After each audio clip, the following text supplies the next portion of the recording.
Hello guys, how are you? Welcome back to your own YouTube channel, IELTS Updates and Recent Exams.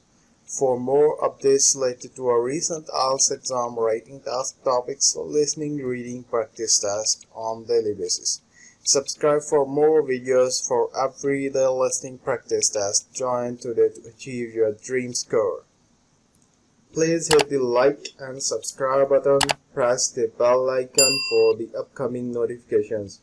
Don't forget like, subscribe and share my YouTube channel and my Facebook page, IELTS updates and recent exams. Now look at Part 1. First, you have some time to look at questions 1 to 3.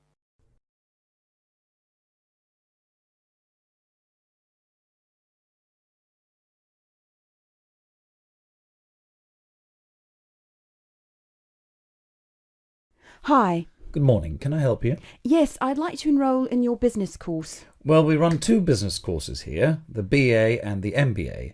Which course were you interested in? I don't have a degree, so I won't be able to study the MBA. That's right. Okay, if you'd like to give me some details, I'll complete an application form and someone from the business department will contact you directly. First, what's your name? Jane Kinsella. Kinsella. Could you spell that for me? It's Kinsella. Okay, and how old are you, Jane? Well, my date of birth is the 4th of August 1982. Good, thanks. Can you tell me where you're from? I'm from Britain. And where do you live now? Number 32 Mach Road, Auckland. Can you spell your road name for me? Yes, it's Maich. Right, thank you.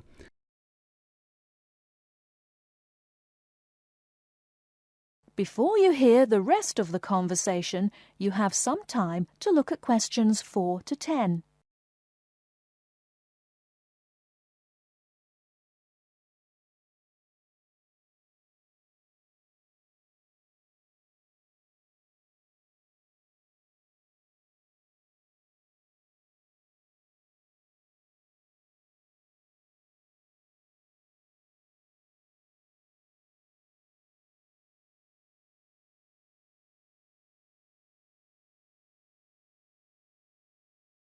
Now listen and answer questions 4 to 10. Thank you. Do you have a contact number? Only a mobile. It's 021 455 7326. And what are you doing now? Well, I was working in a shop until 2 weeks ago, but at the moment I'm not doing anything. Good. Now, if we can move on to your education, do you have any qualifications? As I said, I don't have a degree, but I do have 4 A levels. I'll write that down. So your ideal choice is to study the BA in Business Studies, is that right? Yes, that's right. If I can't enrol in that course, I'll wait until the next intake. Okay, so no second choice of study. Tell me, why do you want to study the BA in Business? Well, I'm very interested in becoming self-employed at some time in the future, but I need some experience in a larger company first, and they won't accept people without a BA. And how will you pay for the course? I'll use my savings for most of the course, and if I have any problems, I'll take a part-time job, but I hope I won't have to. That's fine. I'll just write savings. And now a final question. Do you mind if I ask you why you want to study here? Not at all. Your course was actually recommended by a friend. He's in his second year now, but he thinks it's very good. Okay, that's great. I'll hand your application to the admissions office and they'll contact you from there. Thanks very much. Bye. That is the end of Part 1. You now have half a minute to check your answers.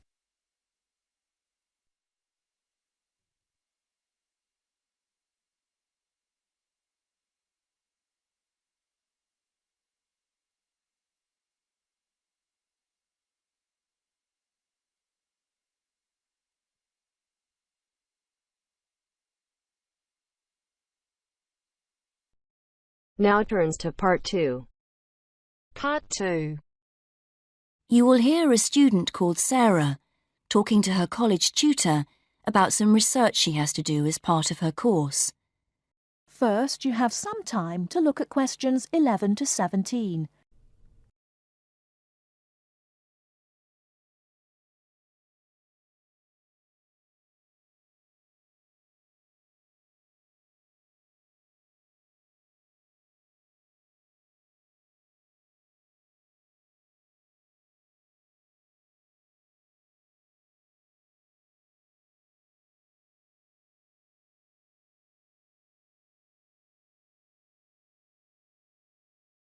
Now, listen carefully and answer questions 11 to 17. Hello, Sarah. Hi. So, you want to talk about your research project? That's right. I want to find out how many people use the Tourist Information Office and what they think of the service they get. Interesting. Have you written your proposal yet? No, that's what I wanted to ask you about. What should I include? Someone said I should make a list of my aims first. Well, I don't know about a list. A statement of aims is the correct term. It's just a quick summary of what you hope to get out of the project. OK, and should I include other documents I've prepared, like the questionnaire? I'm still working on that. I can check that later, but I think it's good to prepare an information sheet for participants. It would help you to think about interview methods. It'd be good to see that soon. Oh, right. And I want the project to have statistical data, not just to be a collection of opinions. That's good. So that should be clear from the proposal too. Great. So what else must I include in the proposal?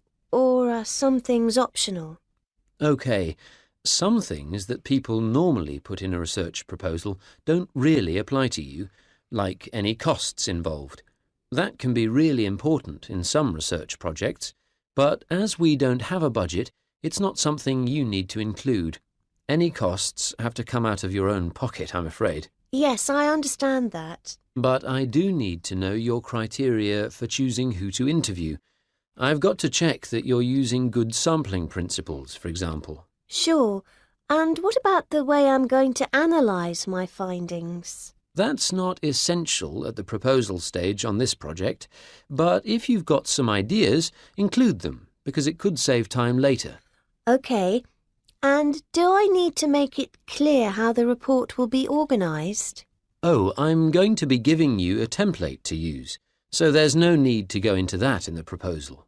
Great, thanks.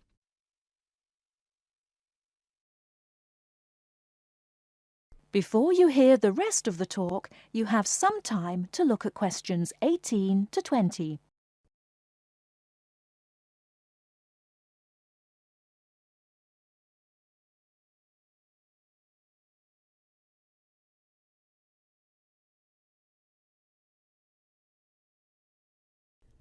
Now listen and answer questions 18 to 20. Actually, another thing we could discuss now is making sound recordings of interviews. Oh, right. Do I have to record them all? I could try to get as many as possible, but it'd be rather expensive. Yes, don't worry. You only need a few chosen randomly just to give an idea of how the interviews are going. You can send one in each time you update me on your progress. OK. How often should I do that?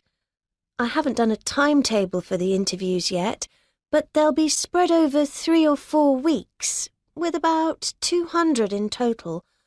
I reckon on doing 20 a day. Let me know how you're getting on at the end of each day's interviewing then, whether you've had any problems or not. It can be a lonely job. Thanks. I appreciate that. And what about the confidentiality of participants? Because that can cause problems. Well, I'm getting them to sign a consent form. It says that I'll only use the information for my research, that I won't pass it on to anyone else. But that's the only promise I'm making. They have to give me their names and agree to their data being stored on the college computer network. That sounds good. You won't put names in your report, I know, and the data will all get deleted at the end of the year, but we don't promise any of that. Sure.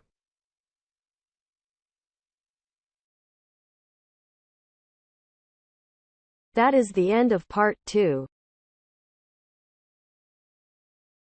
You now have half a minute to check your answers.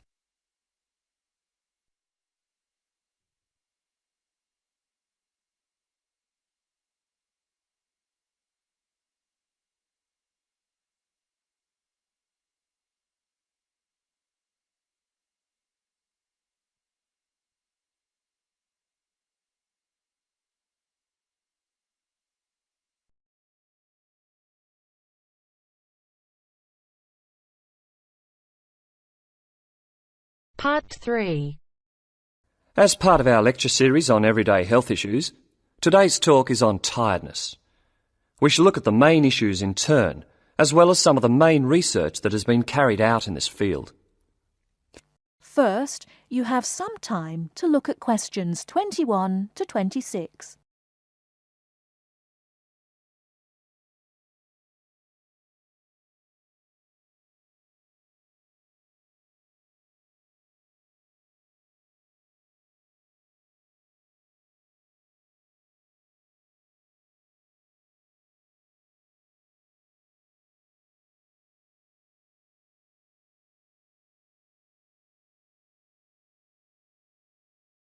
Now listen carefully and answer questions 21 to 26. Good morning. As part of our lecture series on everyday health issues, today's talk is on tiredness. We shall look at the main issues in turn, as well as some of the main research that has been carried out in this field. Firstly, it is clear that tiredness is on the rise. No official data exists on the rate of people reporting to doctors with recurring tiredness, but it's a very common complaint. Research suggests that people are not relaxing properly and often work when they do not have enough energy. Furthermore, products to boost energy are also on the rise. Sales of so-called energy drinks loaded with caffeine and sugar have grown by 23% over the last year. And this is not the only instance of an increase in products claiming to boost energy. Guarana, a herbal stimulant, can now be found in everything from chocolate bars to tea bags. Now let's examine what it is that's making people so tired. Dr. Liebhold, a Sydney GP, has done extensive research into this, and he believes that financial pressures, not taking holidays, and not having time off when you become ill due to fear of losing your job are all common causes. Some of the other suggested causes are low oxygen levels in offices, poor diet, or illness. The problem is that tiredness is a symptom of just about every kind of illness, which makes tracking down the cause all the more difficult. The next question to ask is, are people getting enough sleep? Dr. Mansfield from Melbourne's Epworth Sleep Centre, who specialises in sleep disorders, says insomnia often arises when people are going through a stressful period. Mansfield often needs to re-educate people in how to get off to sleep. He recommends keeping your body clock regular by going to bed and rising at similar times every day, and not drinking too much caffeine. And there is some truth in the old story about having a glass of hot milk before bed. Milk contains the amino acid tryptophan, which has been shown to help induce sleepiness. Turning to the question of why we need sleep, researchers are still trying to answer this fundamental question. Sleep deprivation experiments have shown that after 14 days without sleep, rats will lie down and die. And after only 3 days sleep loss, humans get confused, forgetful, and start having hallucinations. So whatever sleep does, it is important. Before you hear the rest of the talk, you have some time to look at questions 27 to 30.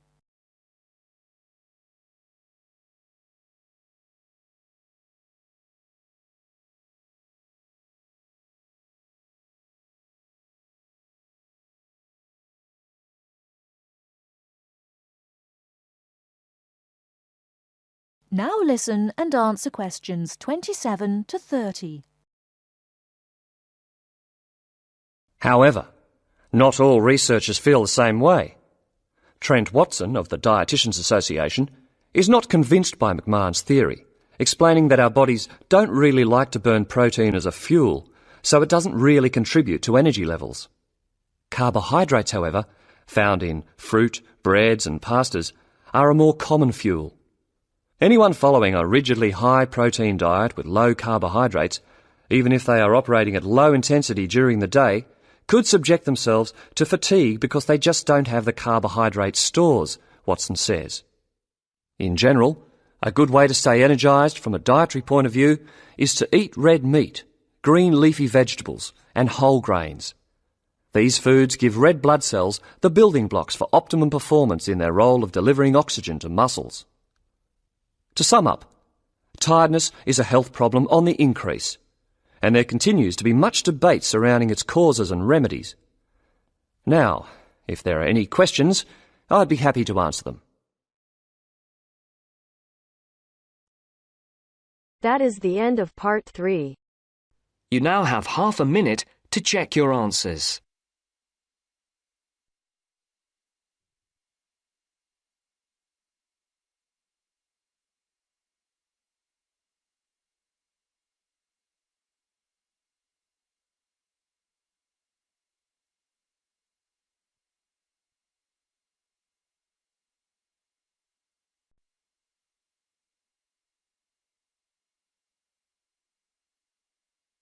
Now turns to part 4. Part 4. Hear a talk given by Don Parker, an expert on computer security, about the computer criminals. As you listen to the talk, fill in the gaps numbered 31 to 40. First, you will have some time to look at the notes below.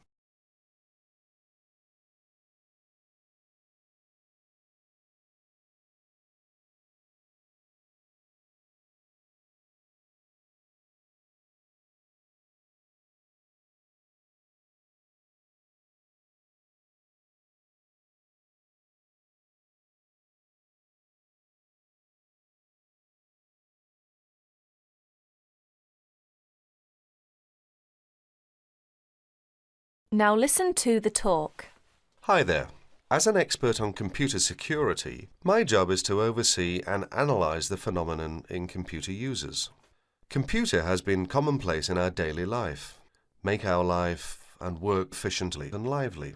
However, with the development of the computer technology, computer crime has come to arise more people's attention. Now, in respect of this topic, I will present some of my view and studies. What kinds of people are perpetrating most of the information technology crime?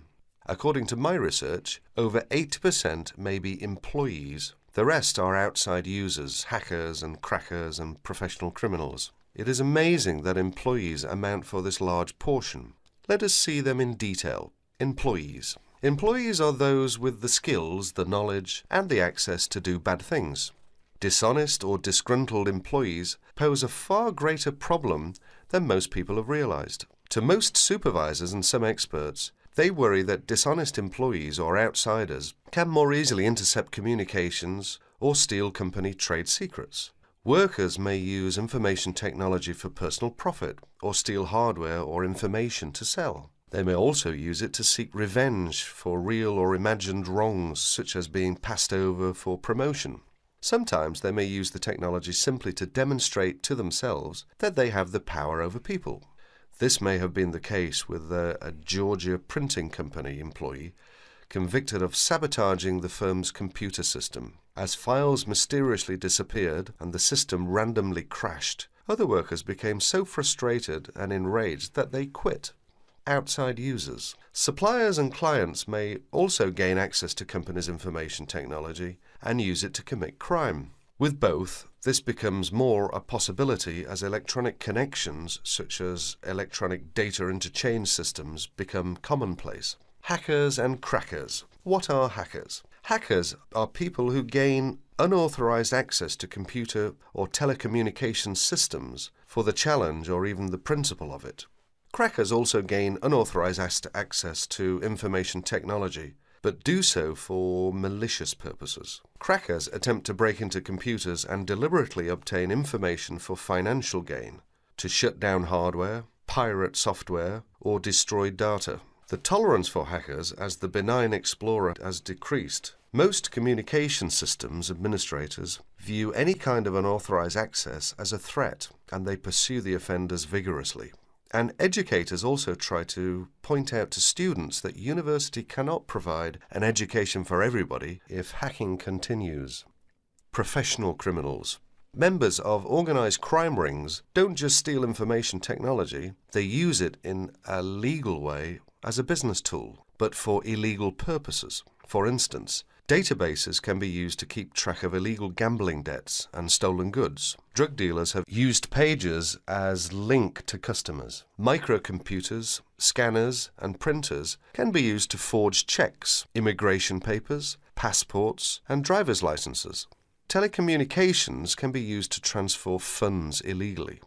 As information technology crime has become more sophisticated, in 1988, after the last widespread internet break-in, the US Department created the Computer Emergency Response Team, or CERT.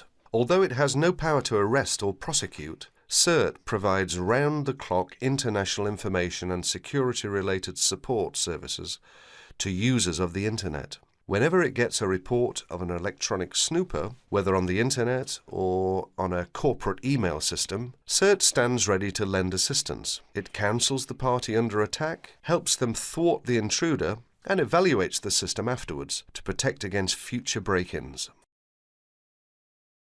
That is the end of part 4. You now have half a minute to check your answers. Thanks for listening. God bless you all. Don't forget like, subscribe and share my YouTube channel and my Facebook page, IELTS Updates and Recent Exam. For everyday listening practice test, for more material visit my website www.ieltsupdatesandrecentexams.com. The link is also given below in the description. Please write your score below the comment section. And please like and subscribe my channel for more IELTS listening practice tests on daily basis. Again, thanks for listening. God bless you all.